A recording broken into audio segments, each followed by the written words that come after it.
South African equities gained 9% for the first 4 months of the year, but this has been a mixed environment where both gainers and losers have been recorded.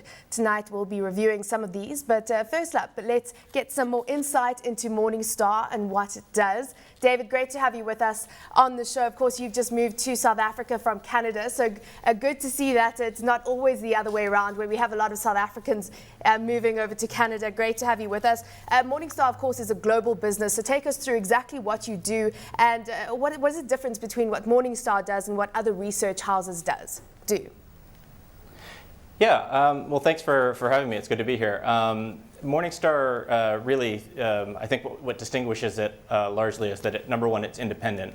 And we provide sort of detailed fund research really on a lot of different investment products. I specifically deal with mutual funds, and we offer our opinions to the public. So there are other institutions who do what Morningstar does. Not all of them are independent.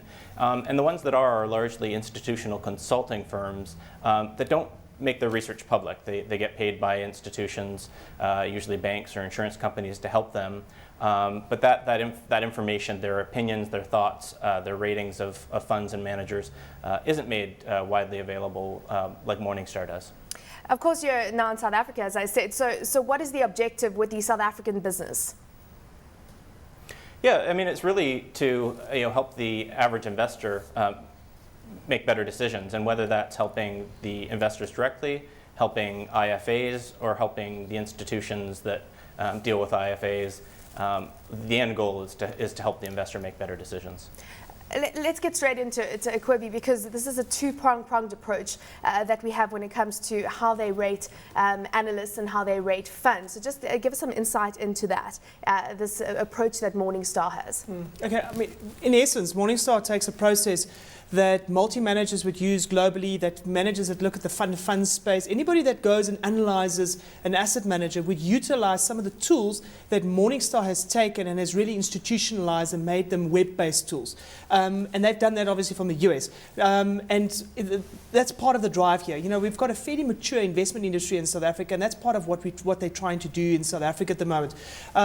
We've got a table that you'll see on your screen at the moment, and you'll see the two-prong approach to the Morningstar rating system. You'll see that there's a Morningstar rating system which is based solely on past performance. So that literally just rates it from a star perspective on how well the manager has performed in the past. And then there's what is called a Morningstar analyst rating, which you see on the right-hand side of your screen over there.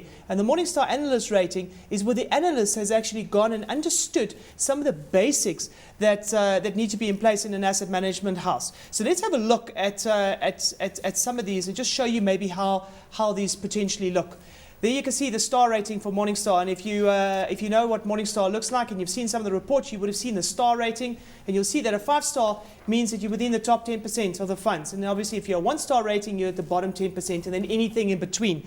And once you start looking at the analyst rating, you'll start seeing that what they're doing over there is they're looking at people, process, the parent company, performance, and price. And that becomes a much more qualitative overlay as far as returns are concerned. So it's kind of at both quantitative and qualitative that they try and put together in order to come up with a rating for a fund manager. Yeah. David, do you do both in South Africa? I believe you only do the quantitative side for now, and you're planning to expand that. And I think partly your role in South Africa is to bring in the analyst rating. Is that right? That's correct. I'll step back for a minute and say Kobe did a fantastic job explaining what I do. I need to hire you to explain it. We do. That is exactly right, Roland. The Morningstar rating, so the 1 through 5 stars, is purely quantitative. Anytime we have the data on funds in the universe, it can be calculated, and it is done automatically in the database every month. I don't manually go in there and calculate it. There's a formula set, and once the new numbers come in each month, that figure gets updated. That's very different than the analyst rating, which, as you mentioned, is a lot more subjective and qualitative. It's a lot more detailed too, quite frankly, and takes a lot of time and effort and really intimate knowledge of that investment landscape. So I have been tasked with coming here and building out a fund research team, and rating the funds according to the analyst rating, not just the star rating. But before we get to the qualitative side of things, just on the way you're doing it in South Africa at the moment, you mentioned the formula. Can you take us through that? That is the Morningstar sort of risk-adjusted return formula. Can you just give us a quick overview of what that entails? Is it like a Sharpe ratio? What's different? In essence, it is it's a relative ranking of how well a fund stacks up versus its peers on a risk-adjusted return basis.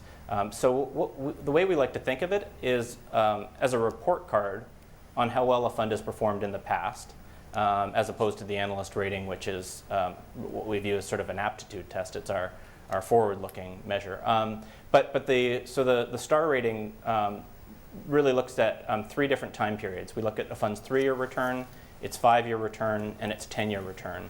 And what we're doing is producing essentially 3 different star ratings. So if you took all the funds in a given category, so let's say domestic equity, and you rank them based on their 3-year risk-adjusted return, the top 10% of those would get 5 stars, the bottom 10% would get 1 star, and then everything in between.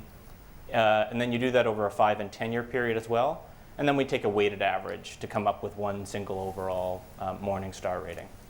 You see, and here's the important point, I think, is that, part of what Morningstar does is they're trying to look at returns over the long term. And they're saying that how well do these returns kind of stack up over the long term? Because that's really why people should be invested, is over the long term, is rather than the short term. We kind of carry on talking about these short-term numbers, what's happened over the week, what's happened over 2 weeks. And that's what we're going to be doing in the second half. And it's very hard to be looking at a fund's performance over 4 months or whatever it may be for the first few months of the year and deduct how your money is going to be made over a longer period of time. The important thing, though, for me, Samantha, I think, is that if you look at returns over 4 months, you're trying to distill from an analytical perspective what has happened in the fund or the fund management environment or within a specific house that has driven some of those numbers, and how can they potentially impact the long-term numbers? Because then you're doing manager research, and that's part and parcel of what Morningstar does and tries and does from a rating perspective.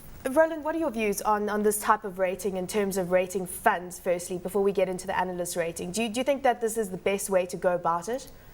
I think certainly in terms of the retail market, the end investor and certainly financial advisors who might not be very financially savvy in terms of understanding risk and these kind of ways that we measure fund managers would find this very useful, because it always reminds me of wine. You get a 5-star wine, now you get a 5-star kind of fund.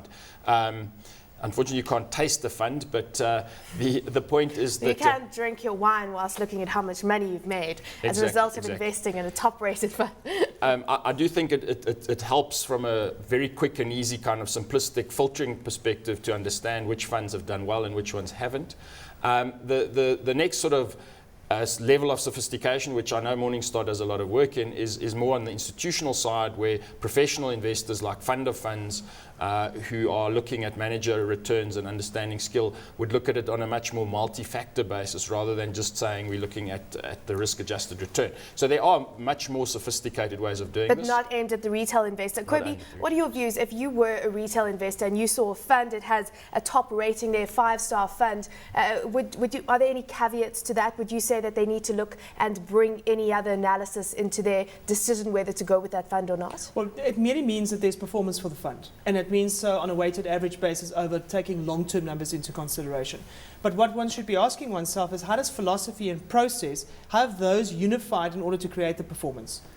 Because those become the important factors in order to create the performance. Now, that's part of what Morningstar is going to be doing in this country, is trying to come up with those ratings in order to rate the managers. I think the important thing from an analytical perspective is that, because becoming more and more of a global community as far as investments are concerned, using the Morningstar system, you're able to use a unified process kind of across the globe. So you're able to see a fund in South Africa that's a 5-star fund, and you're able to compare a 5-star fund in South Africa relative to another 5-star fund, let's call it in the smaller companies category. You could potentially do that. And then if you've got an analyst rating, you could potentially compare those, and you could start understanding how 1 and 1 makes 2, and if that potentially will happen in the future as well. David, is that something that you guys seeing happening globally? Yeah, that's all very well said. Just to backtrack for a minute, I completely agree with you guys that the star rating itself it's very limited. If you want to do your own sort of screenings and you want to do your own research on a fund, you might use the star rating as one of your steps. It certainly wouldn't be the only thing you should consider, even for the average investor. But if you wanted just a quick snapshot, how well did the fund perform, look at the star rating. On the analyst rating, that's where we go and do all of the research that we think one would need to do in order to evaluate a fund. And then we give it a rating, whether it's gold, silver, bronze, neutral, or negative. And that, at a quick snapshot, without reading through an exhaustive report, which we do produce, an investor can look at that and say, okay, great, it's gold or it's silver or it's bronze. That means Morningstar likes it, or hey, they're negative on it. And we've done all the research, for you. I think the big, longer form reports that we produce, those are really geared towards an institutional audience. But the end result is that simple rating at the end that even an investor could use and make sense of. On the issue of globalizing our work, it certainly is, I think for a long time we wrote exclusively to the end investor, and we wrote reports that were really very folksy language, very easy to understand that my mother, who's a teacher, could understand. But I think we've realized over the years that increasingly our audience is IFAs and institutions, so quite a sophisticated audience. And we hadn't really been speaking to that audience. And that's just as legitimate an audience to speak to if your end goal is to help investors, because they're also dealing with investors on a very massive scale, much more so than we do. And so we are globalizing our ratings. So this system of gold, silver, bronze will apply all over the world, where we have fund analysts on the ground conducting that research. And so conceivably, yeah, if you're an institutional shop and you're putting together maybe a global fund of funds, and you don't care, you can find a manager from anywhere in the world, you might care what Morningstar thinks about different managers and be able to compare them.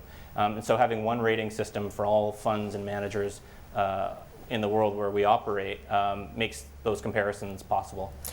Walk us through the 5 Ps. That, of course, is the process that you use to rate analysts. We had that slide up. Of course, it's people, process, parent, performance, and peers. Quite interesting there, because you're taking into account qualitative and quantitative factors. So just walk us through the process and some of the key factors that you consider when looking at an analyst. Yeah, as an aside, I always find it a bit of a misnomer, the whole quantitative versus qualitative distinction. I personally believe that all of this is overwhelmingly qualitative.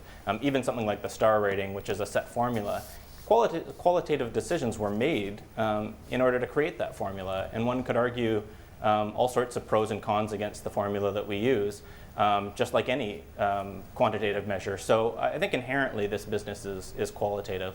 But we do, to your point, we use a lot of numbers insofar as that's quantitative. So on the process, well, I guess we'll start with the people. So that's who are the specific individuals running the fund. What is their education? What other experiences do they have? If they were running money elsewhere, what type of fund was it, or what was its objective and its mandate, and how relevant is that to what they're doing now? So if they are a domestic equity manager, or they were previously running a domestic equity fund and now they're running a small cap domestic equity fund, yeah, that's a pretty relevant experience. If they were running a foreign bond fund and now they're running a domestic equity fund, we might not care as much about that track record when we're evaluating their equity fund. So those types of things come into it. We also look at how the manager's incentivized. So we want to see that their interests are aligned with those of investors. And ideally what we'd like, though the disclosure doesn't require it, is we ask managers whether they invest in the funds that they run. I don't think there's any better way to align the interests of a manager and their investors than for the manager to just eat their own cooking. I prefer to eat at a restaurant where the chef eats there too. There's no process that's going to outperform in any given market environment over every given period of time and cycle. There'll always be a time where you're out of favor. I mean, it wasn't all that long ago that Buffett was wildly out of favor during the tech run-up, and there were literally headlines on all the major publications talking about how he had lost his touch and he was out of sync with the new economy. And 2002 rolled around and he was vindicated. So we're very cognizant of that, and we want to see how processes play out over the long term. But the manager has to stick to that process in order for it to play out. So we look a lot at that. On the parent side, we spend a lot of time on this, and we're looking at the stewardship of the company that offers the fund. So we're asking ourselves, is the firm that's offering this fund, are they more concerned with stewardship or salesmanship? And that's a term that, or a line that Jack Bogle out of Vanguard out of the U.S. David, this is a big important point that you brought up here. Kwebi, just take us into the role of the impact that poor stewards have on equity funds and obviously just performance of funds in general. Yeah, I mean, this is a classic Morningstar screen, which just kind of shows how the process works. What happens is Morningstar assigns what's called a stewardship score to each one of the funds, and there you can see the 5 different categories of the stewardship scores. And if you were in the A category, over time, only 1% of those funds either fell into liquidity, or what they call liquidations, or alternatively got merged with other funds. Whereas if you had an F category, that means right at the bottom end, which means you couldn't actually be a good steward of your client's money, and you fell into that category, you see 31% actually got liquidated or merged with other ones. There you go. There's qualitative data, kind of at play.